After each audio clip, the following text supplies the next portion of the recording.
Geração P. P de pandemia, de perspectivas, de projeções. O podcast do UOL sobre a sociedade, a economia e a cultura que se formam a partir das mudanças impostas pelo coronavírus. Olá, sou Juliana Bergamo, sou jornalista e toda semana eu vou trazer aqui nesse podcast histórias de uma série produzida por Universa, a plataforma feminina do UOL. Nesse projeto a gente conta histórias de mulheres que estão na linha de frente do combate ao coronavírus. Hoje eu vou contar a história de uma dupla de pesquisadoras, a Jaqueline Góes e a Esther Sabino.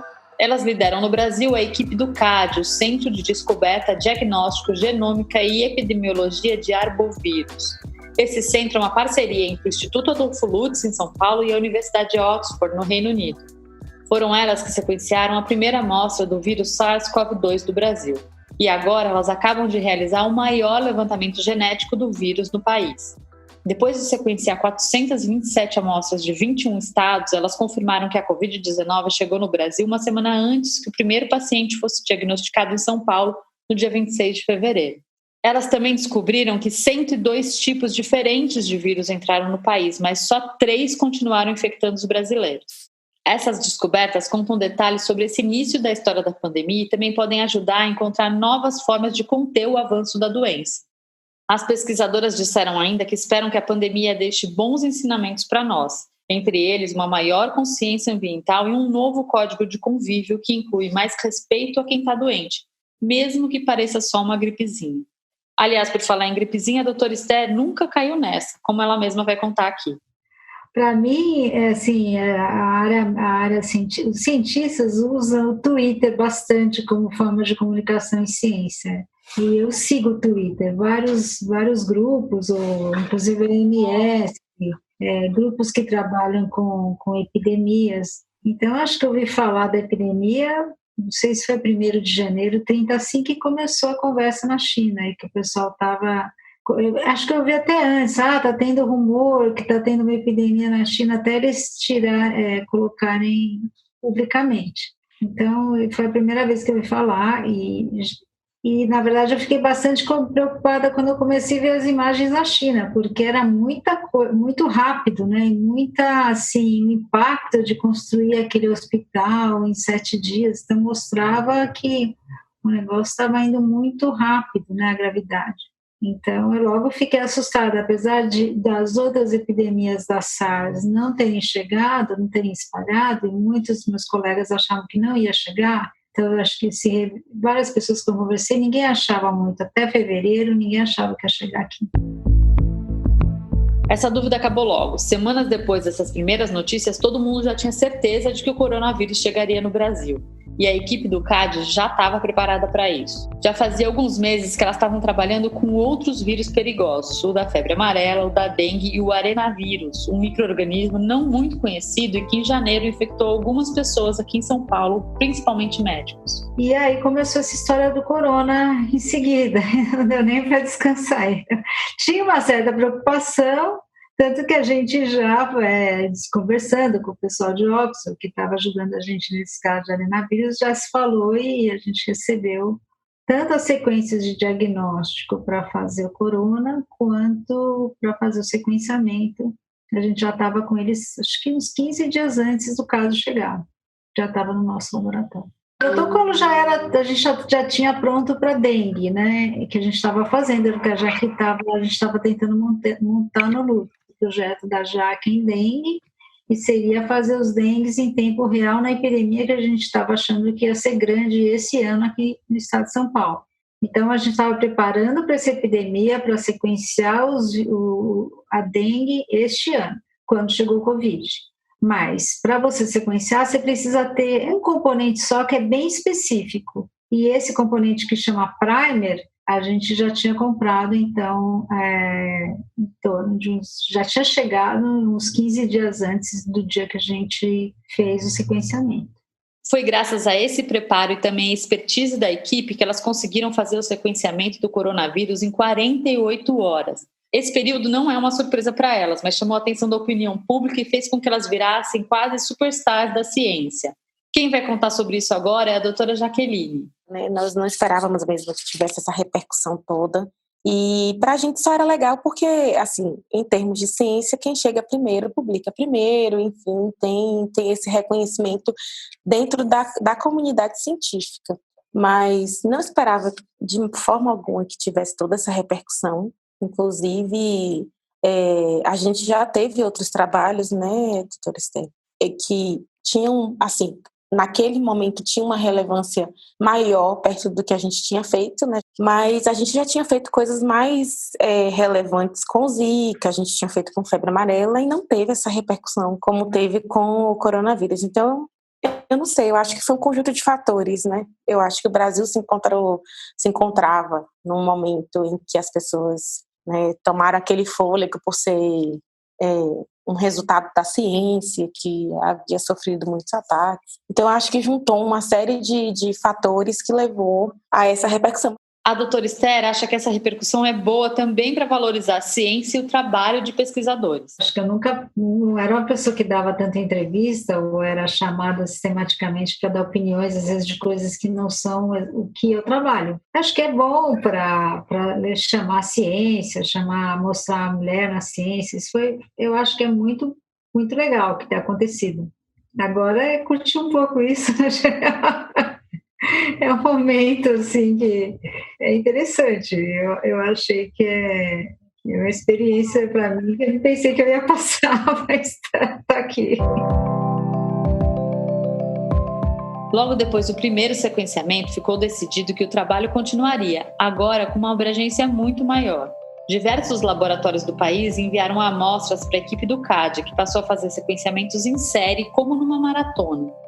Eu poderia chamar de maratona, sim. E a gente foi muito com esse espírito no início, assim, da epidemia. Quando começaram a chegar os casos e a gente decidiu que ia continuar sequenciando, a gente ficou muito com esse espírito, assim, de fazer o máximo que a gente conseguia. Então, a gente trabalhou muito, a gente ficou, às vezes, noites no laboratório, saíamos tarde, a doutora falava, mas o que vocês estão fazendo aí ainda? Não, porque a gente queria fechar 2 bibliotecas hoje. E a gente estava bem naquele espírito, assim, de sangue no olho, né? Depois a gente foi percebendo que a coisa não ia diminuir, que só ia aumentar. E aí, eu acho que toda a equipe começou a demonstrar cansaço também, no sentido de ficar naquela rotina de vir à noite, vai, volta para casa, dorme um pouquinho, vem para o laboratório. E aí a gente começou a diminuir o ritmo, mas assim, de estabelecer metas semanais mais plausíveis, né? Uma vez que não era uma coisa que a gente estava vendo que não ia passar tão rápido. Mas eu acho que foi bacana, a gente conseguiu, né, gerar bastante coisa até agora. A gente está produzindo um outro trabalho, né, com muito mais informações, com sequências do Brasil todo. Então, na ideia mesmo de fazer o rastreamento da epidemia aqui no país.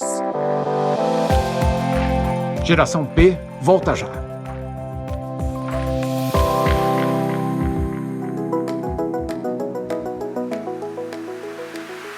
O podcast UOL Entrevista tem entrevistas exclusivas e na íntegra sobre os mais variados temas feitas por jornalistas, blogueiros e colunistas do UOL. Você pode ouvir o UOL Entrevista e outros programas do UOL em uol.com.br/podcasts, no YouTube e também nas principais plataformas de distribuição de podcasts. Recebe salário, faz transferência, pagamento, recarga de celular e até empréstimo, tudo sem taxa. PagBank, a sua conta grátis do PagSeguro. Baixe já o app e abra sua conta em 3 minutos. Os resultados do trabalho foram publicados no dia 12 de junho. O paper fez as sequências, com isso ele viu que teve pelo menos 102, a gente detectou 102 entradas diferentes, mas dessas só 3 se expandiram, entradas vindas de fora do exterior. Então, nós detectamos pelo menos 102. Tem um paper da Inglaterra que mostrou que lá tem pelo menos 1.000 entradas. Uau! São cepas diferentes ou são pessoas infectadas? São vírus diferentes um do outro. Então, tem pelo menos uma mutação, ou sugere que eles vieram de outro lugar. É possível que se nós tivéssemos feito 20.000, como a Inglaterra fez, que a gente tivesse achado até mais. Então, dessas entradas, apesar de elas terem entrado, só 3 expandiram para essa epidemia. Então, 75% das amostras sequenciadas fazem parte de uma dessas 3 clades, que é o que está escrito lá, 1, 2, 3. Então, tem 3 grupos. 2 são maiores e uma é menor. Essa menor está mais no Ceará e provavelmente foi uma entrada direta lá. As outras todas entraram aqui na região sudeste, provavelmente São Paulo, e espalhou. Essas 2 que espalhou, elas entraram antes daquele primeiro caso, pelo menos uma semana antes. E quando as medidas de diminuição de movimentação aconteceram, elas já tinham se espalhado bem, entendeu? Então, elas já tinham se espalhado. Então, elas entraram uma semana antes, que infelizmente foi a semana do Carnaval, conseguiram se espalhar num número, quantidade maior, e provavelmente, e aí você fez as medidas de diminuição de movimento. Então, as outras que entraram depois tiveram dificuldade de espalhar, porque, entendeu? Entraram depois. O que fica claro, assim, quando começou, e mesmo quando diminuiu o número de voos internos, já tinha gente suficiente na região sudeste que essas cepas foram as que começaram a epidemia em outras regiões do estado e de pessoas que viajaram distâncias maiores.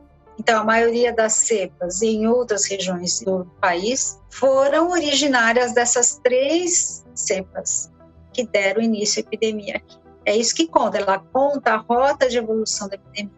Então, a gente fica achando, aonde que veio? Entraram 102, mas só 3 que criaram a epidemia.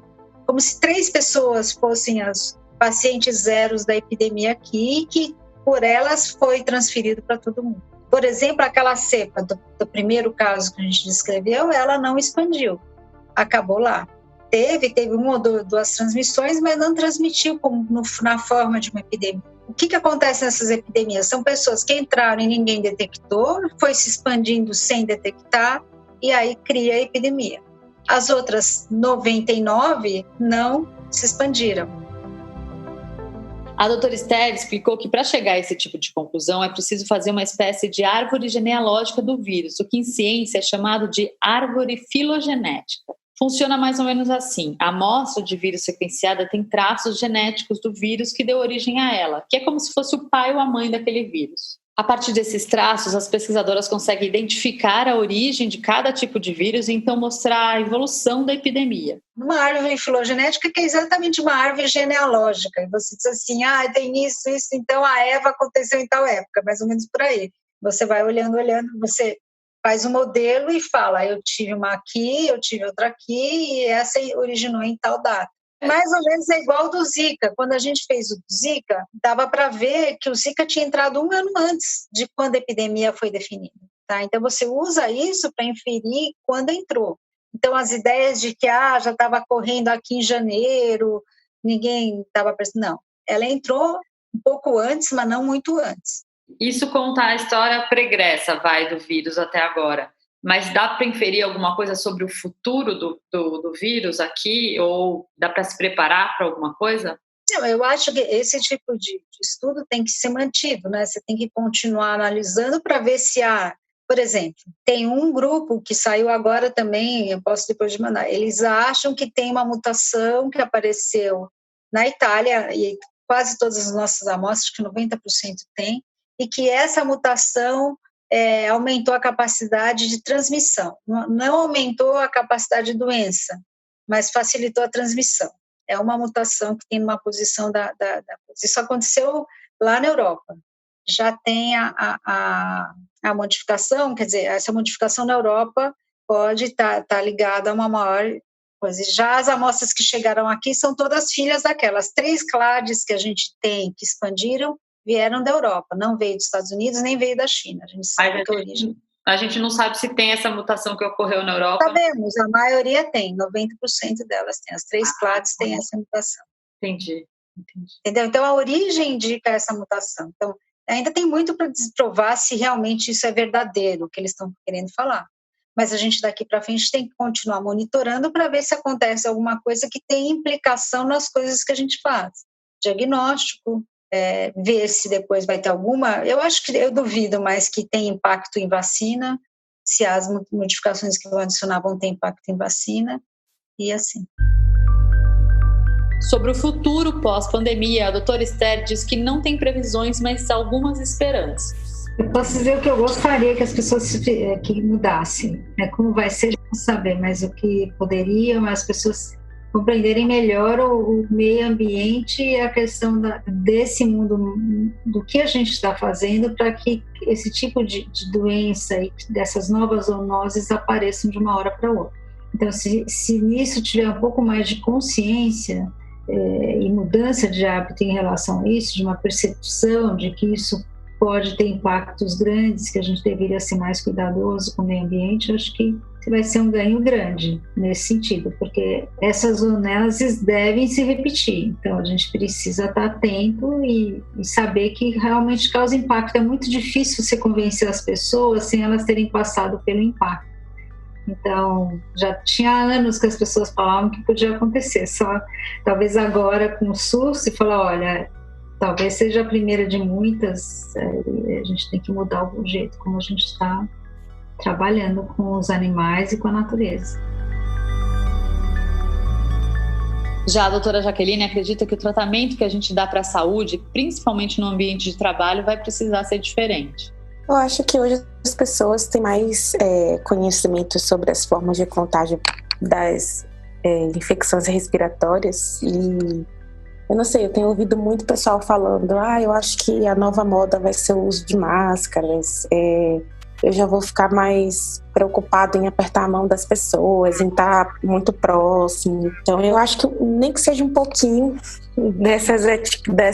desses novos hábitos de etiqueta respiratória vão ficar depois dessa pandemia. E hábitos que a gente não tinha aqui no Brasil, por nunca ter acontecido nada nesse sentido, dessa proporção, mas que a gente vê na Europa, né? Por exemplo, eu lembro que quando eu estive na Inglaterra e as 2 vezes que eu fiquei gripada, eu fui convidada a não ir ao laboratório, né? A não estar no convívio das pessoas, porque eu oferecia um risco, obviamente, para que outras pessoas também ficassem com aquela virose. Então, eu acho que essa etiqueta que a gente aqui no Brasil não tem, né? Pelo contrário, se você estiver doente e você não for trabalhar, às vezes é um absurdo, né? Tá fazendo corpo mole, enfim. Eu acho que agora as pessoas entendem um pouco dessa necessidade do cuidado, né? De ter essas pessoas mais afastadas do convívio, ou até mesmo da forma como se comportar se você tem uma infecção respiratória. Eu acho que, não sei, eu tenho ouvido muitas pessoas falando isso.